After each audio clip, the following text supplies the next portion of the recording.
Hey, what's going on, my friends? Welcome to my YouTube channel. My name is Victor, and today I'm going to share with you 5 things I think you should know about this upcoming full moon on September 29th, 2023. Theme number 1, I wrote down a major recalibration period. Now, at first glance, this may seem as if your entire life is recalibrating, rearranging itself. You're becoming aware in rapid succession of all the myriad of different components of your life that are out of alignment, out of sync, not feeling right, not working as they once did. And when this happens, kind of like all at once, it can be very stressful. And this stress can sometimes even manifest itself physically. For example, I was getting these weird bug bites from fire ants. I'm here in Texas, one after the other. So there's this like irritation. There's this like restlessness because you know you're in the midst of change. And also because I believe anyway, because when we're stressed, we also kind of like in a sense manifest these other almost like self-created little disruptions in our life. And it can seem like, what is going on with the cosmos, the astrology, the energy? What the hell? I can't find my footing. I can't find my balance. And this is okay because we need to be shaken awake. We need to be removed from our patterned way of going through life, our ordinary way of thinking that's comfortable and familiar and normal.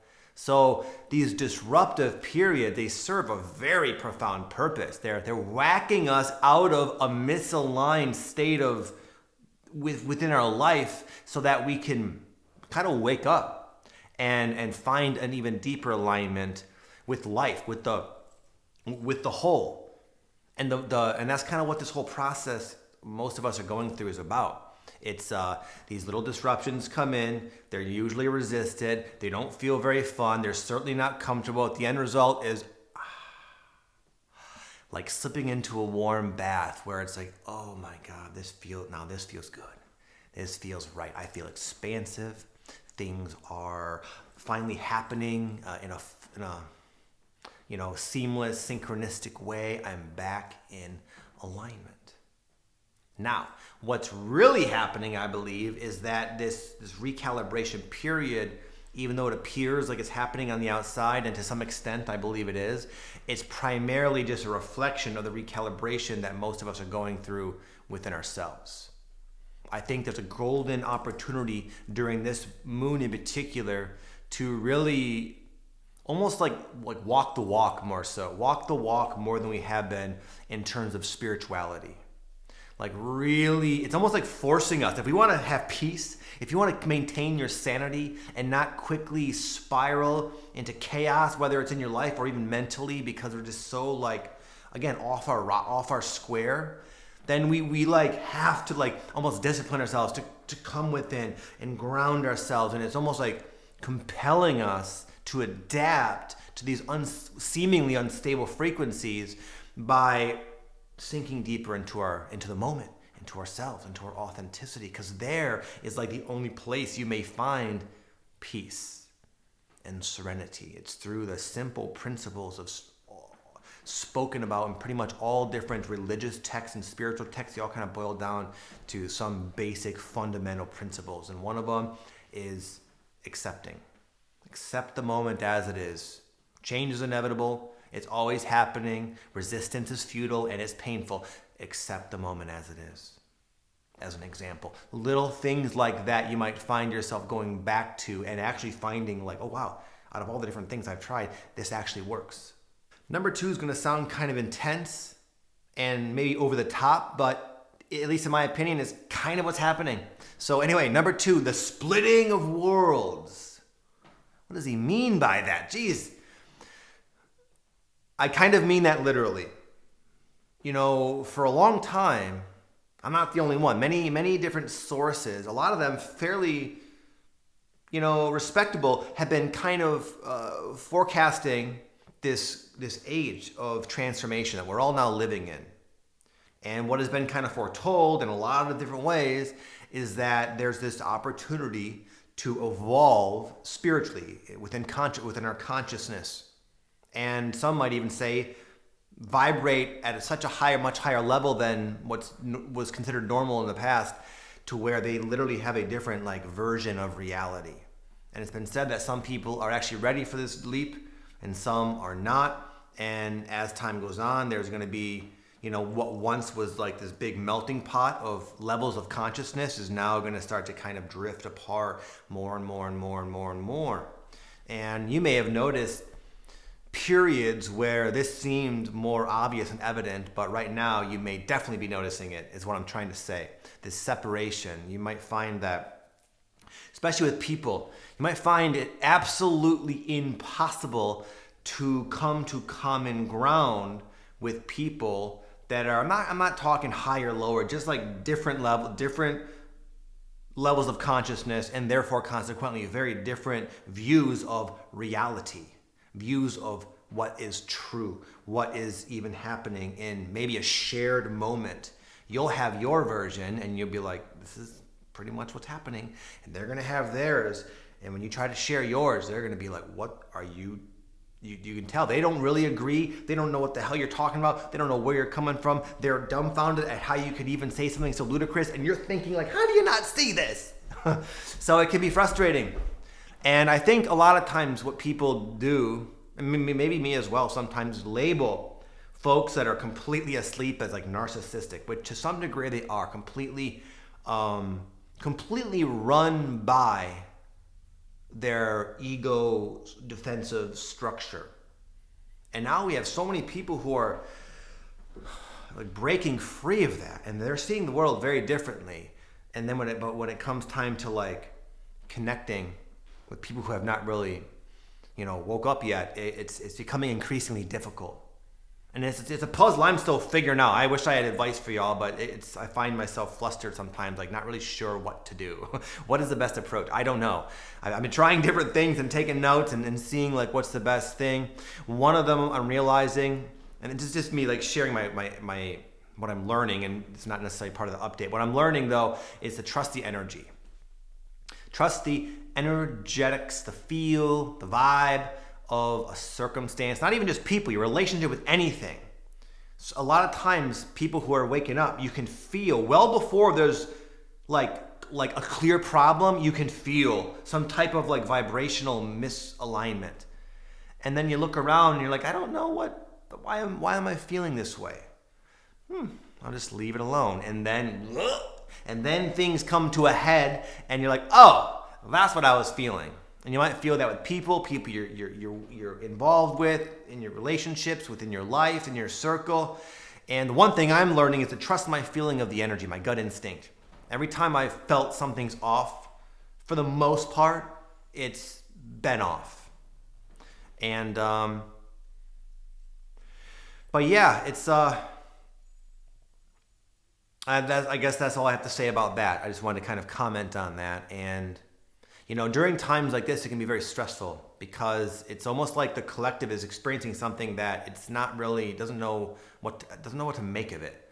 There's just something happening that you get this sense that it's just never happened before, and yet here I am experiencing it. What do I do? There is this transformation taking place. There are people waking up. There are so many people who are just starting to shine their light and breaking through with these new ideas, these creative innovations, and there's so much positivity kind of like being cut loose into this reality. And at the same time, the negativity, the negative ions, the negative spectrum is almost like becoming defensive and amplifying its own effects through people, through unconsciousness, etc. And there's this like major splitting of worlds, major polarization happening of like the light and the darkness, the conscious, the unconsciousness, and we are here all kind of in the middle. If we're honest, we have both dark and light, and we're doing our best to shape up and align ourselves. But it's just freaking trip, this ride we're all on, man. And I just wanted to kind of just comment on it and let you know that for what it's worth, I'm noticing it as well, and I sometimes struggle with it as well. And I also, and I bet you do as well, have a deep sense that it's all good. Maybe not all good necessarily, but it's ultimately all good. It's something I signed up for. It's something I'm equipped to navigate, and I know that's why I'm here. And I also know that I'm here to help, and I am helping, and I know a lot of you feel that as well. So that's one of the things one of the ways that you can really, I think, come to peace with it is to like, okay, I don't like this situation any more than anybody else. The earth is in trouble. The people are asleep primarily. Okay, am I going to complain and sit on my couch and ignore it and hope it goes away, or am I going to do something about it? And I find that attitude of like, if you want something done right, you got to do it yourself. It almost can be like a healthy distraction where now I'm living my purpose. Now I'm doing my best. And even if everything hits the fan, I know I can die however that may be, knowing I did my best, knowing I tried. And that gives me this feeling amidst the chaos, amidst the uncertainty, this feeling of happiness, joy, purpose, expansiveness, peace. Number 3, little itty bitty misalignments, because you're more sensitive, as we almost always are during full moons. Those little misalignments can feel like a big deal. Like, oh, wow, this whole situation's screwed. Oh my God, what am I gonna do? And then you can start drawing all these conclusions and like going down the path of the worst case scenarios, and all that was really required is a little itty bitty tweaking. Oh, that was it. So on one hand, I want to kind of stick with what I said previously about having like a difficult time relating with folks for all the reasons I mentioned. At the same time, we're not above it either. And sometimes we are projecting ourselves, our own filters into circumstances, amplifying them, making them more than they really need to be, making, a molehill into a mountain in a very real way, energetically. And it's confusing because, again, sometimes something can feel so off, and really it's just like a little thing, sometimes within yourself. Sometimes it's like your own little filter that sort of snuck its way back in. It's clouding and sort of distorting the entire picture, creating this very distorted, false view of reality. So what I'm saying is, in this kind of like unsettling energy where everything feels like a big deal, it's best to be patient, honestly. It's best to really sit with things before making rash decisions, which is something I never did. I made so many crazy moves because I was so certain. Because again, the feelings can be so real and powerful and compelling. Like, I gotta go. I gotta just leave this situation forever.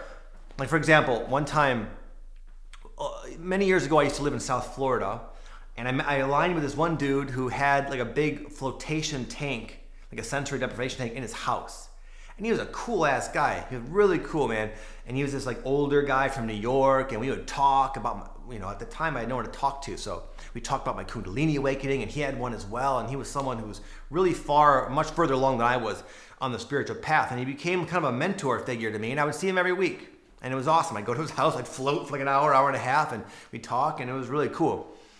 And anyway, one day I was in this kind of energy where everything felt like something's, almost like what's that word? Like doom is lurking around the corner, like the ball's about to drop kind of thing. It just had that like unsettled feeling. And I came to this guy's house, and for some reason I caught a glimpse of his ego. I saw a part of him I never saw before. I saw where he got kind of almost intimidated by me in this particular moment. Normally he was a mentor, but I had said something, and I could tell he got like insecure and was becoming almost like reinforcing in like a defensive way his authority over me or something. And anyway, it was not a huge deal. It was just like a little glimpse of the guy's ego, big deal. But I took it as, whoa! I remember I went in, it was before the float. I went into the float, my own float session, I just sat up. I didn't even lay down, I just sat there, paranoid for like an hour, thinking like, is this guy gonna kill me? What the hell's happening here? It was like no big deal. And then like after that, I like kind of like rushed myself out. I said my goodbyes, and that was it. I never talked to him. I never called him. He wondered what the hell happened to Vic. What happened? I eventually years later I emailed him and apologized. But the point is, it was like a nothing situation that felt huge, and I made the rash decision of just severing off what was a pretty cool relationship. Who am I to judge another person who's got an ego still? I still have plenty of an ego. Most of us do. So it was you got the idea. So I've learned, like, especially with people, to like really, wait until there's like a knowing of clarity, and not to jump to conclusions in this type of vibe. Number 4, stillness is key. It's a book title. I stole it from a book title. I'm reading it again, actually. It's a book by Ryan Holiday. It's called Stillness is Key. He talks about stillness and how all different like cultures and religions and even countries and gatherings of folks have these different terms for it, but it all means the same thing. It's basically like everyone universally, even though there's so much competition and like conflict with like different religious perspectives, pretty much everyone agrees that silence, stillness is very valuable, sometimes essential, sometimes crucial to living the good life, because our minds are so easily revved up with external input, which now is more grossly overabundant than ever before. And any given day, the amount of data trying to come into your mind, most of it's self-serving in nature, not really having our best interest at heart, not trying to get all negative, but there's just so many things, advertisements, TVs, even the way they make movies now. If you notice, every frame lasts like 3 seconds, and then it's like new, TikTok, Instagram, and it's maddening. And then we have these full moons come in, which just amplify that, and it makes you feel like you're losing your freaking mind. Like, what the hell does a person got to do to get a little peace around here?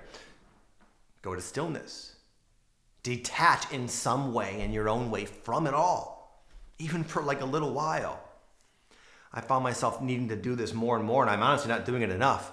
I'm almost saying this to put it out there because I need it too. But I still have been doing it a little bit where I sit and meditate. Not formally, but I just sit. And when I first start sitting, my mind is still fucking going crazy. But eventually it settles down.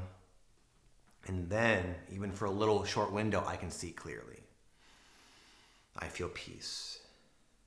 A lot of people who are not awake yet are just going to get swept up in the chaos, act even more outlandishly unconscious, basically.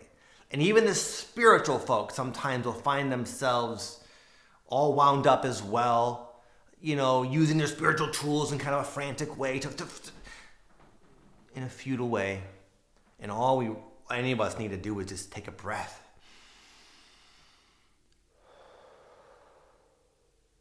Like I read this, sometimes I read from this teacher, his name is Thich Nhat Hanh.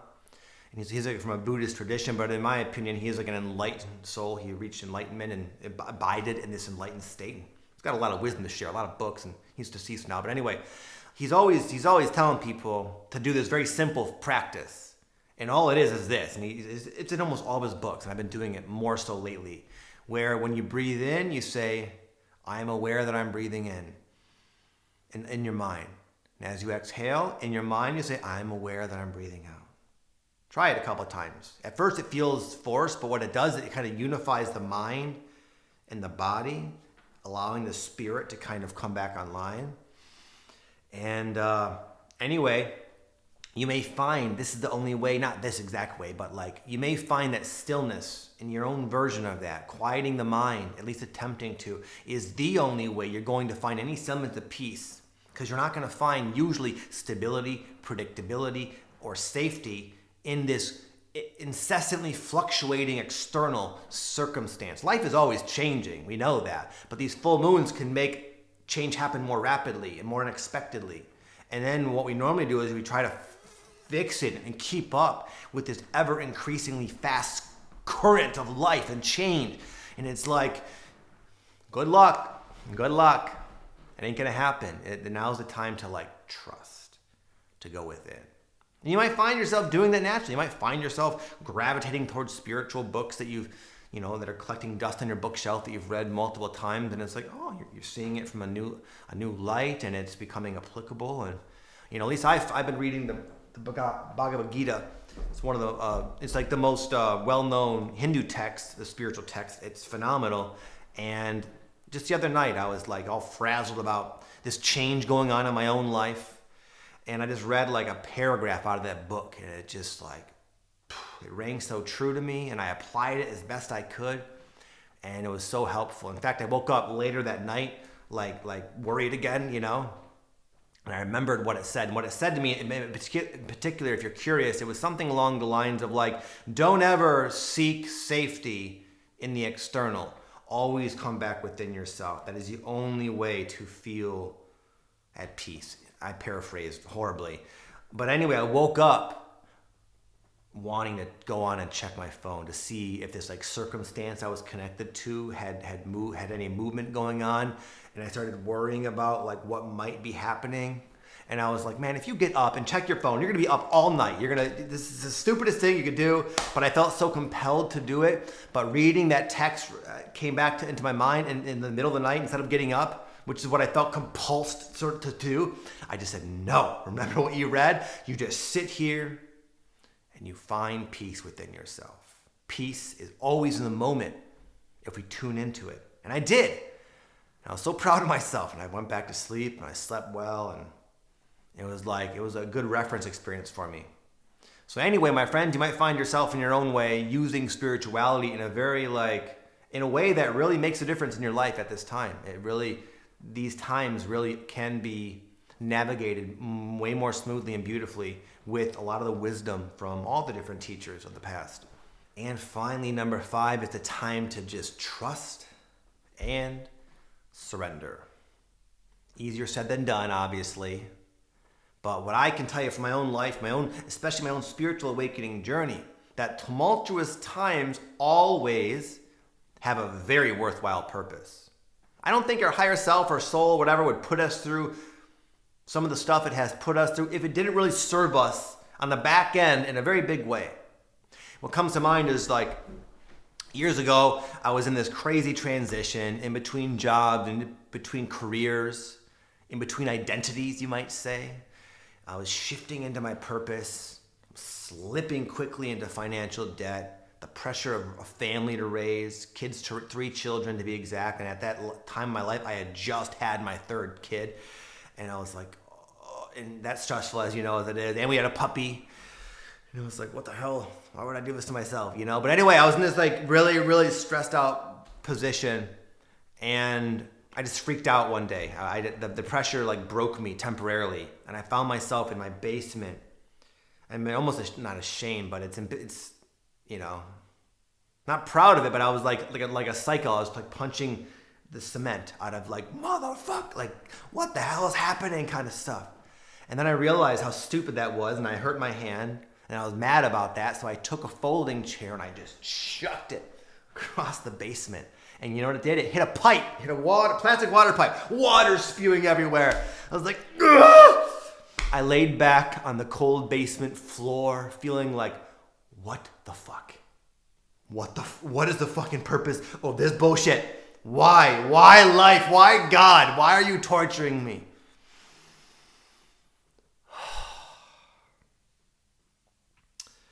And you know what? That's just an example of some of the sloppy ass ways that I coped with a spiritual awakening. It's one of the ways that has compelled me to share. My mistakes with other people, and I can't even tell you how much joy and happiness it gives me. And if I didn't go through every little trial that I've had to go through, none of you folks wouldn't listen to me. If I had found the easy way out, I was like, oh yeah, just sink into the moment. It's all good. Let's just do this. And just regurgitate spiritual text information. It's like, no, there's a depth that I had to gain the hard way. Yes, it was not fun, but the feeling I get when I get to help people and even making these videos, it's just so unspeakably satisfying and touching. And these challenges really forced me to evolve, forced me to adapt, forced me to mature, forced me to actually apply in a very real way, disciplined way, all the things I've been reading. It's like, now it's time to live it, buddy. And it's like, I needed these challenges apparently to make me do it. But at the time, it felt like I was abandoned. It felt like, what the hell, why is this happening? But now I can look back and see it had to happen that way. And I'm thankful that it did. I really, truly am. And I believe whatever you're going through, there'll be a time, maybe not next week, next Tuesday or whatever, at some point you're going to say, Thank you. Thank you.